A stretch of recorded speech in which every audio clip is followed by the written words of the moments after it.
نحمده ونصلي على رسوله الكريم اما بعد فاعوذ بالله من الشيطان الرجيم بسم الله الرحمن الرحيم رب اشرح لي صدري ويسر لي امري واحلل عقدة من لساني يفقهوا قولي ربنا لا تؤاخذنا ان نسينا واخطانا۔ محترم سامعین، رمضان کریم کی آمد ہے اور آج میں چاہتا ہوں کہ اس حوالے سے آپ سے کچھ گفتگو کی جائے۔ میں اس وقت یہ چاہتا ہوں کہ کچھ عملی چیزیں آپ کے گوش گزار کروں جن کی بنیاد پر آپ کے لیے ایک بہتر رمضان اور ایک اچھا رمضان، ایک روحانی رمضان، خدا کی معیت اور قربت والا رمضان، اللہ تعالیٰ کے طریقے پہ چلنے والا رمضان، اپنی زندگی کو بدل دینے والا رمضان گزارنا آسان ہو جائے۔ دیکھیے، رمضان میں ہم جانتے ہیں کہ روزے کی عبادت ادا کی جاتی ہے، جس میں طلوع فجر سے لے کر صبح صادق سے لے کر غروب آفتاب تک ہم کھانے سے، پینے سے اور تعلق زن و شو سے دور رہتے ہیں۔ یہ روزے کی شریعت ہے اور اس کی بڑی فضیلت بیان ہوئی ہے، اور رسول اللہ صلی اللہ علیہ وسلم نے اپنی احادیث میں کئی پہلوؤں سے بیان کیا ہے کہ اس کا کیا اجر ہے، کیا بدلہ ہے۔ جو غالباً سب سے بڑی روایت ہے کہ روزہ میرے لیے ہے اور اس کی جو جزا ہے اور اس کا جو بدلہ ہے وہ میں ہی دوں گا، اور یہ بات کہ روزے دار کے منہ کی جو ہے وہ خوشبو یا اس کی جو بو ہے وہ اللہ تعالیٰ کو جو ہے غیر معمولی طور پہ پسند ہے، عشق سے زیادہ پسند ہے، یا یہ کہ باب ریان ہے جنت میں جس میں سے روزے دار ہی داخل ہوں گے۔ تو اس نوعیت کی بہت سی روایات ہیں جو روزے کی فضیلت کو بیان کرتی ہیں۔ اس سے معلوم یہ ہوتا ہے کہ غیر معمولی ایک عبادت ہے، لیکن اس کے ذریعے سے ہم کئی اور عبادات سے قریب ہو سکتے ہیں یا ہو جاتے ہیں۔ وہ عبادات میں چاہ رہا ہوں کہ آپ کے سامنے رکھوں۔ ان میں سے سب سے پہلی عبادت دیکھیے تفکر کی عبادت ہے، غور و فکر کی عبادت ہے۔ سورہ آل عمران کا جو مقام ہم نے اس کورس میں پڑھا تھا، اس میں آپ سب جانتی ہیں کہ اللہ تعالیٰ نے کس قدر اس کی اہمیت کو نمایاں کیا تھا کہ ان فی خلق السماوات والارض واختلاف اللیل والنہار لآیات لأولی الالباب، کہ آسمان و زمین کی پیدائش اور رات اور دن کے آنے جانے میں اہل ایمان کے لیے کس قدر نشانیاں ہیں۔ اور پھر اللہ تعالیٰ نے بیان کیا تھا کہ جو لوگ کھڑے ہو کر بیٹھے اور اپنے کروٹوں کے پر اللہ کو یاد کرتے ہیں اور پھر ان کی یہ یاد معرفت بھری دعاؤں میں ڈھل جاتی ہے، تو انسان کی شخصیت میں جو غیر معمولی تبدیلی آتی ہے تفکر سے، تدبر سے، سوچنے سے، غور و فکر کرنے سے، اس مقام پر ہم نے دیکھا تھا۔ یہ روزہ بھی اصل میں یہ تبدیلی ہم میں اسی ذریعے سے پیدا کرتا ہے۔ یعنی قرآن مجید نے روزے کا جو مقصد بیان کیا ہے کہ لعلکم تتقون اور لعلکم تشکرون، کہ تم میں تقوی پیدا ہو جائے اور تم میں شکر گزاری پیدا ہو جائے۔ تو دیکھیے، جب تک آپ غور و فکر کو روزے کی عبادت کے ساتھ نہیں ملائیں گے، کبھی آپ کے اندر وہ کیفیت، وہ تبدیلی پیدا نہیں ہو سکتی جو قرآن کو مطلوب ہے۔ یہ جو کھانا پینا ہم چھوڑتے ہیں، یہ کس چیز کی علامت ہے؟ کہ ہم خدا کے اتنے فرما بردار ہیں کہ اس کے حکم پر ہم نے اپنی سب سے ضروری چیزیں چھوڑ دی۔ تو یہ گویا کہ ہماری ایک تربیت ہے کہ ہم اپنے رب کے حکم پر کچھ بھی چھوڑ سکتے ہیں، چاہے وہ ہماری زندگی کو برقرار رکھنے والی چیزیں ہی کیوں نہ ہو۔ تو پھر یہ عقل عام کی بات ہے کہ اس کی نافرمانی بھی ہمیں چھوڑنی ہوگی۔ اسی طریقے سے ہمارے اندر ایک انداز فکر یہ رہتا ہے کہ ہم اپنی محرومیوں کو گنتے ہیں، زندگی میں اپنی ناکامیوں کو حساب رکھتے ہیں۔ میرے پاس یہ نہیں ہے، مجھے یہ نہیں ملا، دوسرے کے پاس فلاں چیز ہے، میری زندگی میں یہ کمی رہ گئی، میری زندگی میں یہ محرومی ہے۔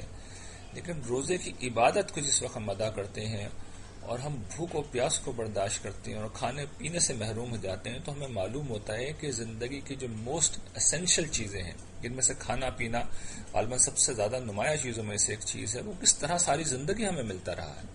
اسی طرح ہمارے ہاتھ ہیں، ہمارے پاؤں ہیں، ہماری آنکھیں ہیں، ہمارے اعضاء و قوا ہیں۔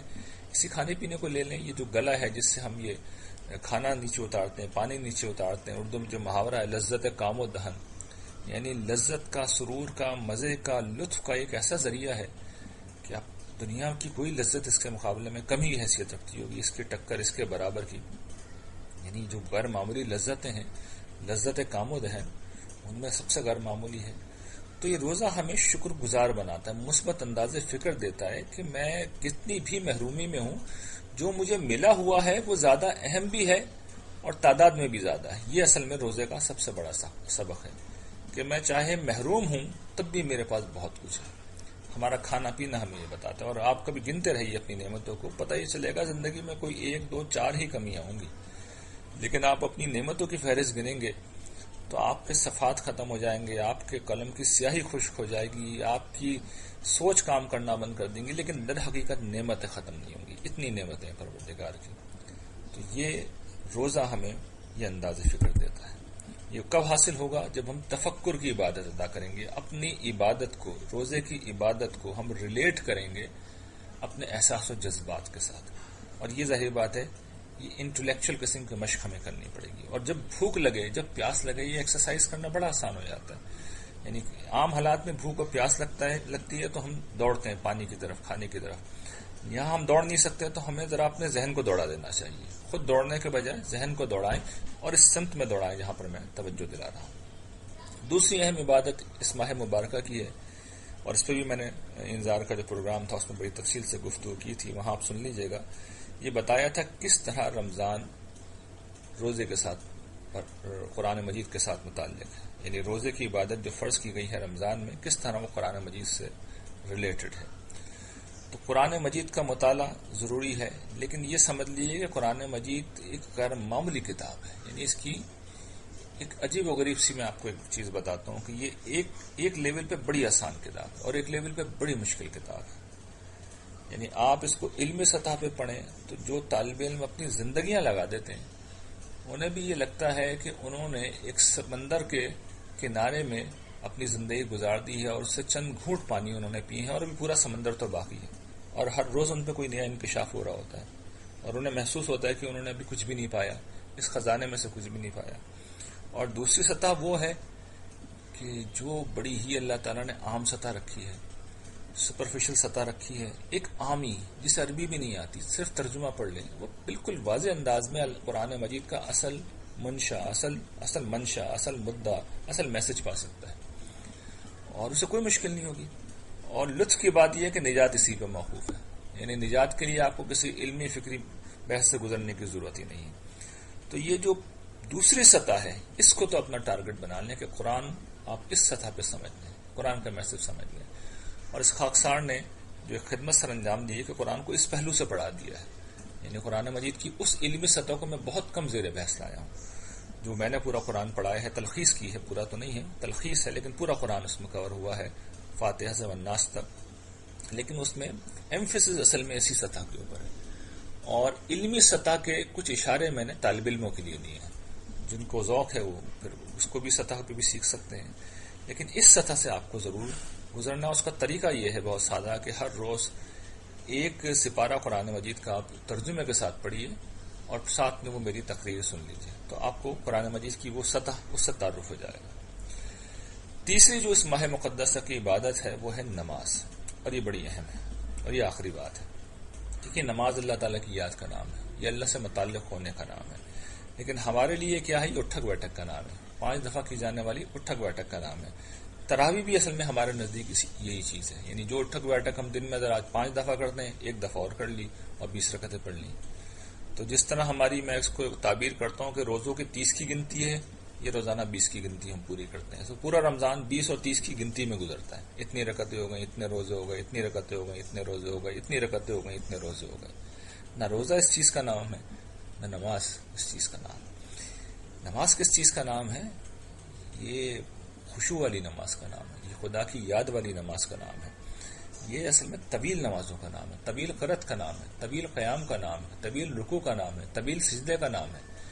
یہ خدا کے حضور ادب کے ساتھ کھڑے ہونے کا نام ہے، یہ اس سے مکالمہ کرنے کا نام ہے، یہ اس کی ملاقات کا نام ہے، یہ اس سے اپنے مسائل بیان کرنے کا نام ہے، اور یہ اس کی حضور اپنی جولی پھیلا کر بیٹھ جانے کا نام ہے.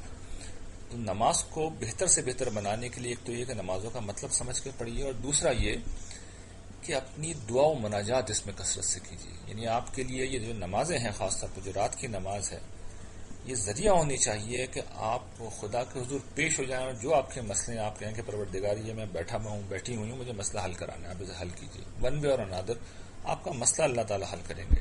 یہ ممکن نہیں ہے دیکھیے کہ اللہ تعالیٰ کے حضور کوئی پیش ہو جائے اور اس کے پیچھے لگ جائے اور اللہ تعالیٰ منہ پھیر لیں، وہ منہ نہیں پھیرتے، وہ کر نہیں سکتے، یہ کام کر نہیں سکتے، یہ ان کی شان کے خلاف ہے، یہ ان کی غیرت کے خلاف ہے، یہ ان کی شان کریمی کے خلاف ہے۔